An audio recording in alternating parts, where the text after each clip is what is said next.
Il manquait Jonathan et celui qui portait ses armes. Et Saül dit à Akija, fais approcher l'arche de Dieu, car en ce temps l'arche de Dieu était avec les enfants d'Israël. Pendant que Saül parlait au sacrificateur, le tumulte dans le camp des Philistins allait toujours croissant. Et Saül dit au sacrificateur, retire ta main. Puis Saül et tout le peuple qui était avec lui se rassemblèrent, et ils s'avancèrent jusqu'au lieu du combat. Et voici, les Philistins tournèrent l'épée les uns contre les autres, et la confusion était extrême.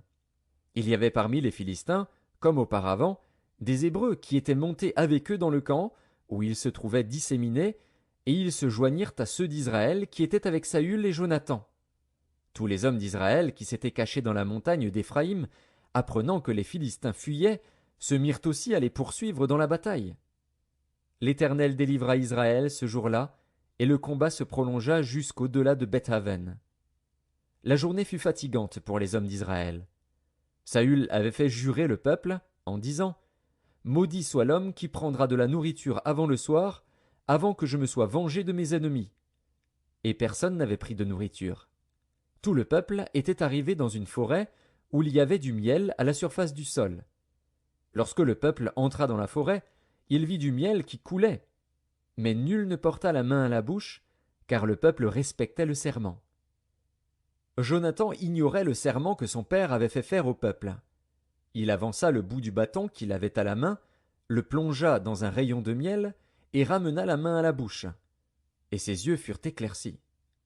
Alors quelqu'un du peuple, lui adressant la parole, dit « Ton père a fait jurer le peuple, en disant « Maudit soit l'homme qui prendra de la nourriture aujourd'hui. » Or le peuple était épuisé.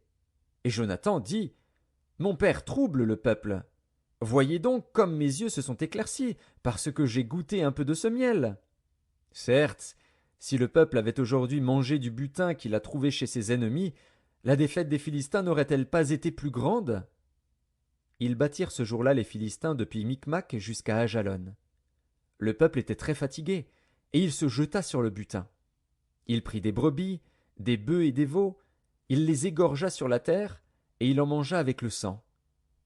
On le rapporta à Saül, et l'on dit « Voici, le peuple pêche contre l'Éternel, en mangeant avec le sang. » Saül dit « Vous commettez une infidélité, roulez à l'instant vers moi une grande pierre. » Puis il ajouta « Répandez-vous parmi le peuple, et dites à chacun de m'amener son bœuf ou sa brebis, et de l'égorger ici.